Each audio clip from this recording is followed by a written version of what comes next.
Just a big warm welcome to Mark Walters of Mark Get Set. Thank you so much for being my podcast guest. Thank you for inviting me. It's great to be here. Absolute pleasure. So Mark and I were introduced through the Natwest what was the Entrepreneurial Spark, but now is a Natwest Business Accelerator program. Mark, tell me a little bit, or tell us a little bit about what you do, how you got here. Tell us about Mark Get Set. Mark Get Set was formed 2 years ago from about 20 plus years experience in the industry. And I sat down with a load of business owners in Exeter and Southwest and said to them, what do you need? What's the bit that's missing in your business? And from lots of discovery and lots of talking to people without really kind of thinking of putting my name on the front of a business. So I kind of went away, I put it all together, and Mark Get Set was born essentially. From my point of view, I've been a journalist before in the music industry.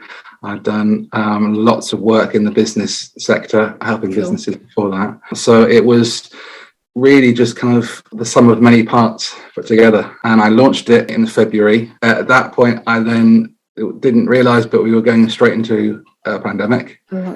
So I'm a true success story of that era, really. And it happened to be that a lot of businesses needed help from consultancies and other experts. So that absolutely, just to stay afloat. Yeah, exactly right. So I realized that it was more about rolling the sleeves up and helping people, especially in that first year or so.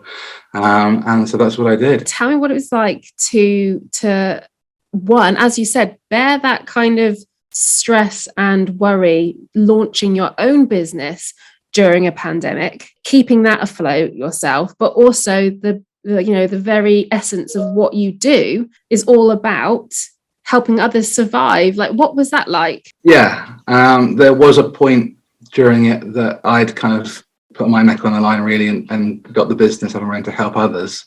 And until government kind of realised that there was a system in place that they needed with business rates and everything else to be able to help businesses kind of through that period. But luckily, I was very clear in what the business was. I always had this thing since I've been very young this is kind of what I wanted to do. I was able to be backstage with bands, and that's when I was in my 20s. Wow. And yeah, it was great fun. And there was a realization that the people backstage outnumbered the people up front, and their longevity in their career was sometimes was a lot longer than the band that was playing to the audience. So I always had this theory that if I was to do something in business and in marketing and helping businesses kind of become rock stars, shall we say, that it was going to be doing that kind of thing. It was help them, become part of the business, help them survive, and progress, really. I love that. I love that analogy. There's much more happening behind the stage. And then you realise then what's going on out the front. And actually, it's quite often the people at the back who are making the stuff at the front look amazing.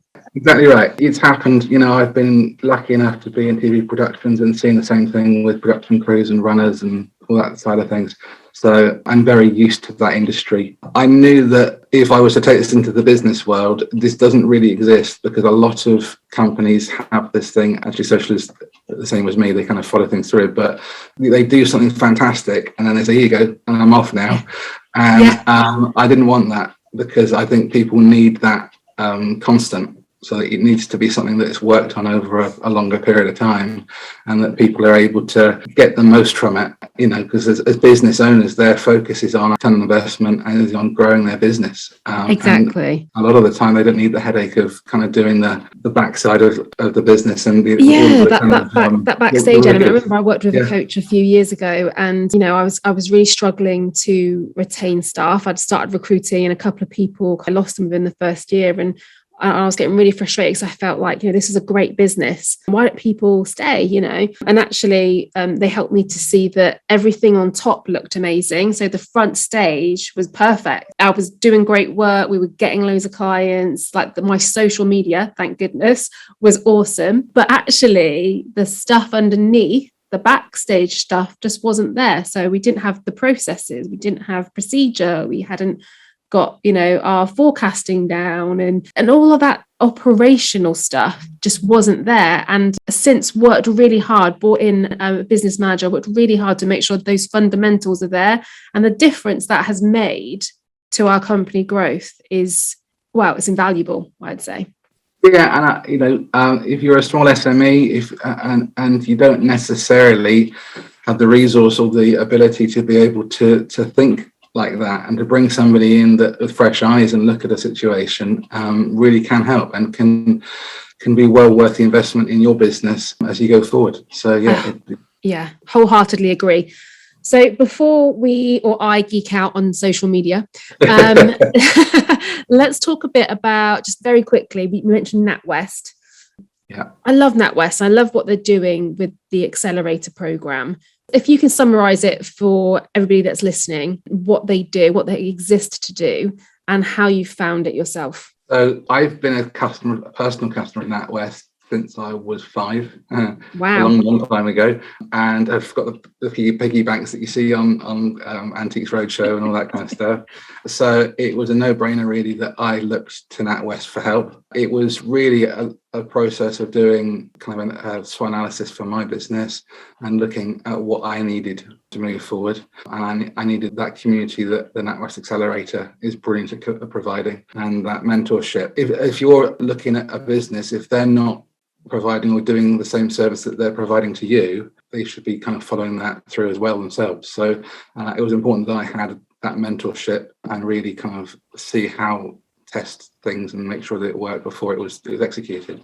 And there are a lot of people that I've met that kind of sings it praise, and I wouldn't have chosen anything else, really. I think it's a really good business choice for me, and has really helped the business kind of grow. Yeah, I'd agree, and I hear the same thing. And for me, as I said, I was on it years ago when it was the Entrepreneurial Spark program. It's now the NatWest Business Accelerator, and with both of those, the service offering is exactly the same, and it's free of charge. That's what I love about it. It's, they genuinely give back because they want businesses to succeed in the UK economy, and the skills that they offer are second to none. The community that they build, as you say, is amazing. And yeah, I'm so grateful for the service and for what they do. And that's what I love about NatWest. I think they're a really purpose-driven bank, and this program is really relevant to their target audience. I highly recommend it. Definitely.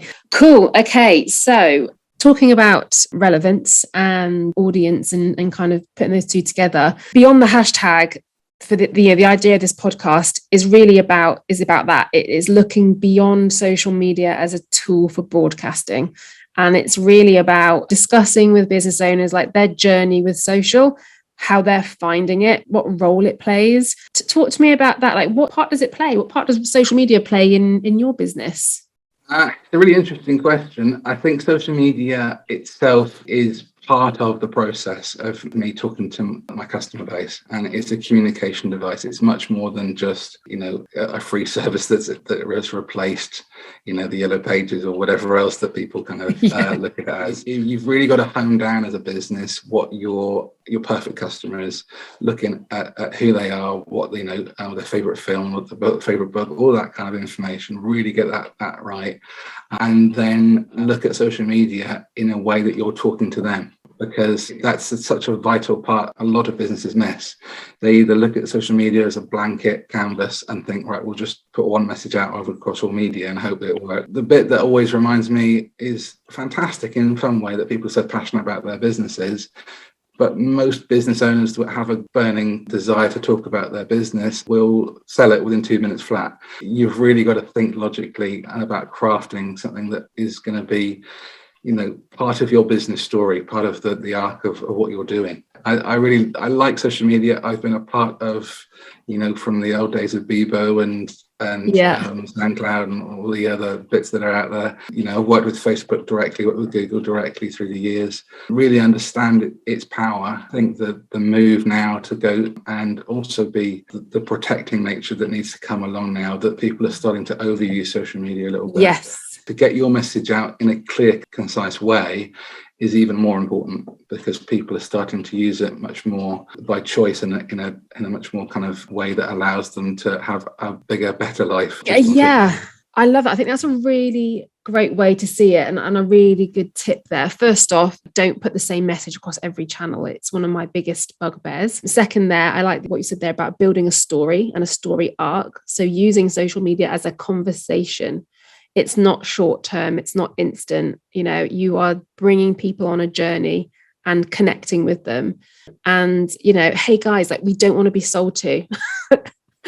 If you're starting a business, one of my biggest pieces of advice when you get social on as part of your strategy, please don't make your first post, buy this from me and this is what we do. Yeah, it's really interesting. And if you've put all your time and effort and maybe 20 years of your business into it, I completely understand the go-to, which is you want people to know what you do straight away. But if you're reading social on a Saturday, with a cup of tea, and you want to be connected to the business, so you need to be able to, as I said, really kind of think about the next 6 months, 12 months plus, and how you're going to get there. So yeah, pretty good. Yeah, 100%. I totally with you on that.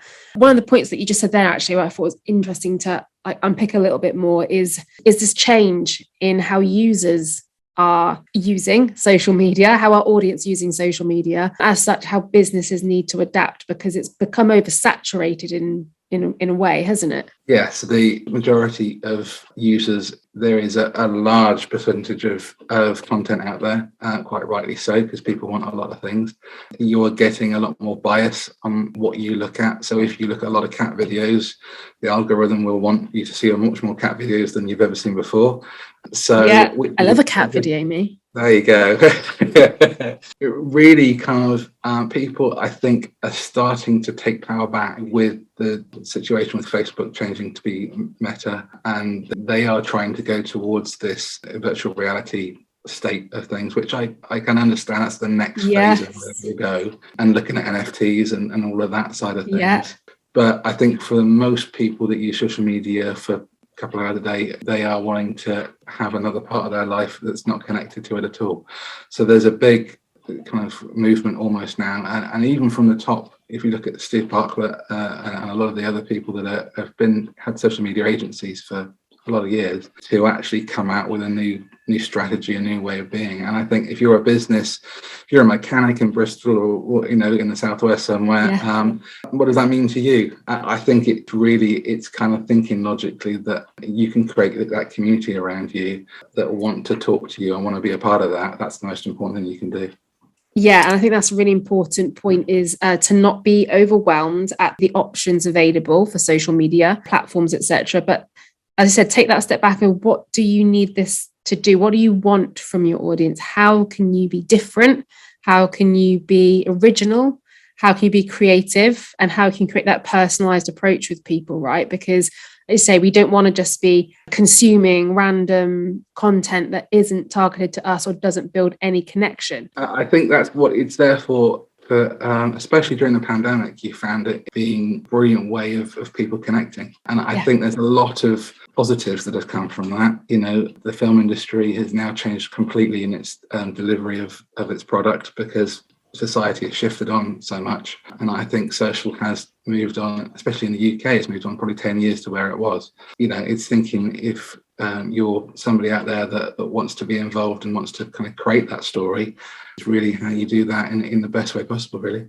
Yeah, I think, like you said, putting those two things together, the change in social and how it's used, the pandemic being a major shift in that, actually fundamentally the way it's changing is that users want a more personalized approach. So things like content forms like short form video, Reels, TikTok, that's why it's exploding so much, because it's not this feed-based experience that's saturated with adverts and things popping up. Actually, it's lighthearted when you think about TikTok, but it's much more of a one-to-one exchange in terms of how you see it. Yeah, and TikTok is growing older now. I think it's a great platform. I think video is a great communicating device. I think it's a brilliant way of doing things. You can easily do, one or two videos, do a couple of days, and then all of a sudden you've got 6 months worth of content because you've thought it through and you've planned it out properly. Exactly. So way to do things. Yeah. Another tip there, I think that was great, Mark, is having a plan. Video content is really on trend. but you need to have a plan, make sure that you know what you want out of it. And then once you do that, make sure it's repurposed as much as possible. Get as much value as you can out of that content. And do you have any advice or any quick tips about planning social? Any systems that you use? The announcement days, there's lots of them. I'm sure you do a post every so often that tells people when they are.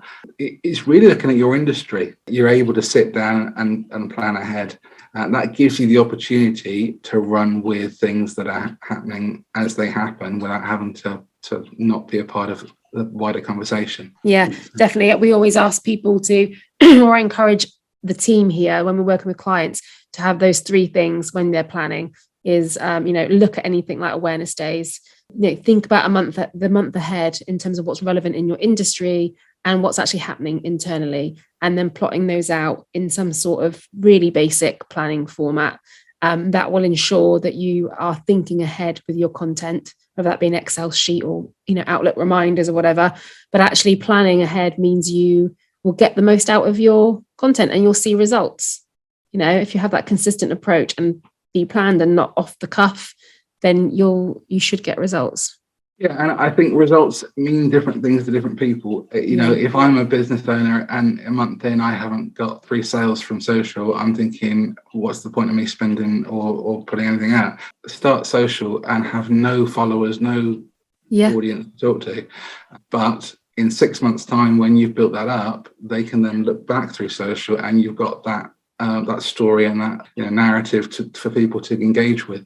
So don't be disheartened if you're starting out doing this. This is something that takes even us a long time to get things going and get things rolling. But when it does, and you've done it right, it clicks and you're away. So it's the sum part of everything that you do. I don't know if many listeners, I hope they have heard of Gary Vaynerchuk, but his video always sticks with me. Is what's the ROI of social media is the same as asking somebody what the ROI of your mother is.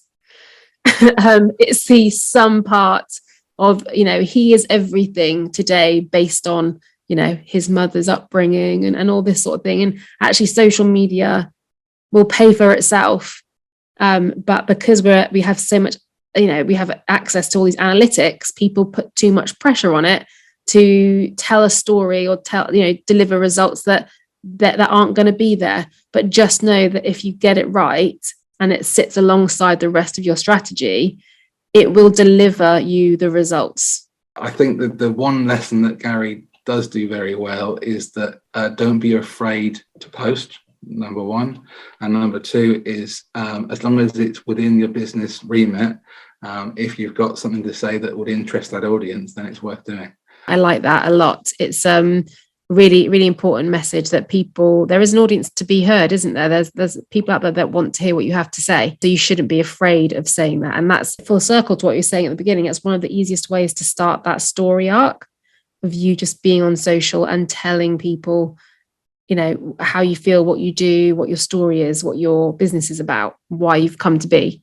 So what content types have worked best for you and your company over the last couple of years? What channels, what format, what works best? So for me, it's not as black and white as that, but it's the business to business side of things will always be the conversation on what is happening in the industries that I'm looking for. So it'll be LinkedIn, Twitter, those kind of spaces, because that's where the bigger conversations are happening. Facebook, Instagram, TikTok, that side of things is much more kind of talking to the customer base directly. And although websites are considered to be slightly old hat these days, they still are very much part of people's businesses.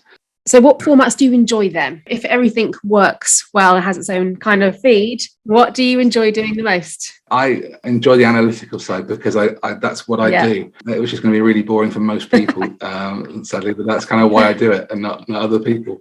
But yeah, I think engaging content works. Not many people kind of didn't hear about Will Smith because it's engaging content, and I'm sure the Oscars next year will be the most watched show on television. It's following things that interest me. I said from a very young age, I'm interested in news media and how that side works. So I'm always interested in how the arc of a news story happens from breaking news. So that interests me a lot. the different angles that you can do stuff. And I think business can learn a lot from that too. So if you're in a business that a lot of people are in and you don't think there's anything new to say about it, there always is something that you've got to say about your business, and that's the bit that makes it unique. Definitely. And I've got a couple more questions for you. Who do you love on social? Have you got a favorite business? Have you got a favorite company? I like organic content, if that makes sense. So people that have made it through TikTok or through Facebook, I find really engaging, that work really well for me. So there's a lot of different people out there that do that. I'm business orientated because obviously entrepreneurial stuff, the Gary Vee's and the Steve SEO podcast that he does is really, really good. Yeah, 100%. One thing you love about social media, to wrap up, and your biggest lesson learned / top tip that you can pass on to people listening today? I think top tip is to give it a go. Yeah. And if you're not sure how, or there's a question you want asked, you're talking to two of the best people in the industry here that will be able to help you out. And what to watch, I think there's a lot of people making great content. They used to, if I go back to the band analogy, bands started, the garage bands that were people that had no money, that bought second instruments or made instruments and made amazing music. You look at, Beatles and Rolling Stones and all of those bands were started somewhere. Social media is the new music for the new generation. I think that, you don't have to have all of these lighting techniques and all of this kind of stuff to do good social media. It's about story. So it's about getting, the copyright content right. Looking at all your social media is the same thing, just change it up. Look at different things, get new interests, because that's going to help you create new ideas and push yourself forward. Yeah, definitely. And it doesn't have to be perfect. It just has to be you. It just has to be real, and just go and do it. Exactly. Fantastic. Well, thank you very much. Thank you so much for being on Beyond the Hashtag, Mark. I've loved speaking to you, and just hopefully you'll come back in the future. Fantastic. Thank you very much. Thanks, Mark.